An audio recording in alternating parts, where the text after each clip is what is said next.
এই যে বিভিন্ন ধরনের আলোচনা সমালোচনা চলছে সবকিছুর পরে তো বাংলাদেশের যে ভাবমূর্তি বলুন বা বিশ্বের দরবারে তো সবাই জানলো যে বাংলাদেশের একজন সাবেক সেনাপ্রধানের ব্যাপারে মার্কিন যুক্তরাষ্ট্রের মতো একটি দেশ একটি নিষেধাজ্ঞা দিচ্ছে, সেটার প্রভাবটা আসলে কি? ভারতও অনেক বড় রাষ্ট্র, আমাদের তুলনায় অনেক বড় রাষ্ট্র, জনসংখ্যার দিক দিয়ে প্রায় 140 কোটির কাছাকাছি।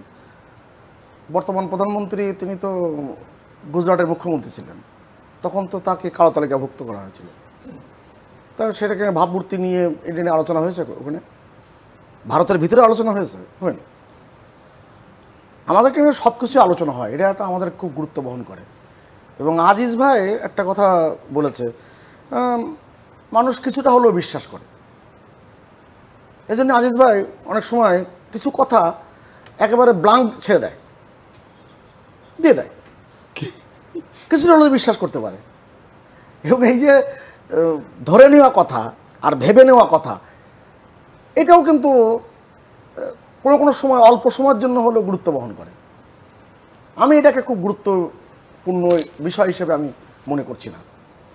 আর আজ্ঞাবহ প্রতিষ্ঠানের কথা বলছেন এখন সব আজ্ঞাবহ, তার মানে কি আগে সব আজ্ঞাবহ ছিল না?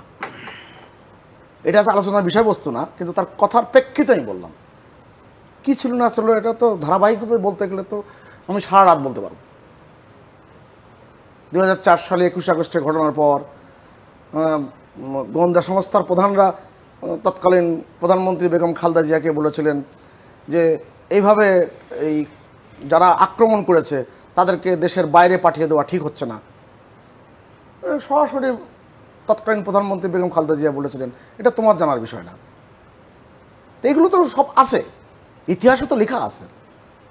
অতএব সেই ব্যাপারটা নিয়ে যতটা বেশি আমি আলোচনায় আগ্রহী, তার চেয়ে বেশি আগ্রহী হচ্ছে আমি চাই যে জবাবদিহিতার জায়গা যদি স্পষ্ট করতে চান, কেননা একটা ব্যক্তি তিনি বিজিবির প্রধান ছিলেন কয় বছর, 4 বছর, আর 3 বছর ছিলেন সেনাপ্রধান।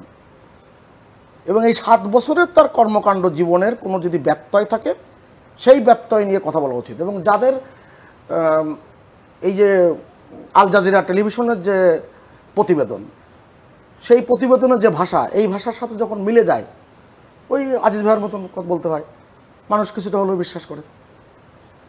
সেটাই হতো সঙ্গ।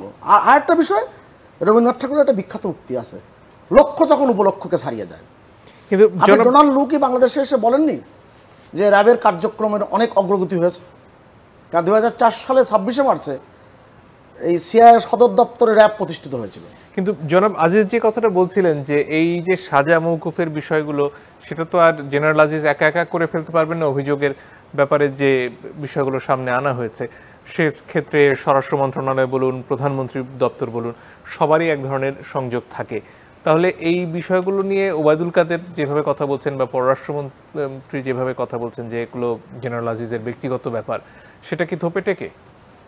ধোপে টিকার ব্যাপার না, তিনি তথ্য দিয়েছেন, এক আজিজ সম্বন্ধে আর এক আজিজ বলছেন, তা সেটা কিন্তু একটা বেশ ইন্টারেস্টিং বিষয়। জেনারেল এবং অজেনারেল। অজেনারেল। এখন সবচেয়ে গুরুত্বপূর্ণ যে বিষয়টি, যে আমাদের আজকের এই প্রেক্ষাপটে তিনি চাকরি থেকে রিটায়ারমেন্টে গেছেন বেশ আগে। বিষয়টা এখন আসলো কেন? যে কারণে কিন্তু মির্জা ফখরুল ইসলাম আলমগীর বলছেন উল্লসিত হওয়ার কিছু নাই, এবং বিএনপিকে নিজের পায়ে দাঁড়াতে হবে, কর্মীদেরকে বলেছেন। তার মানে এই বিষয়গুলো তাদের কাছেও মনে হয়েছে একটু অন্যরকম, ওই যে লক্ষ্য যখন উপলক্ষকে ছাড়িয়ে যায়। জি।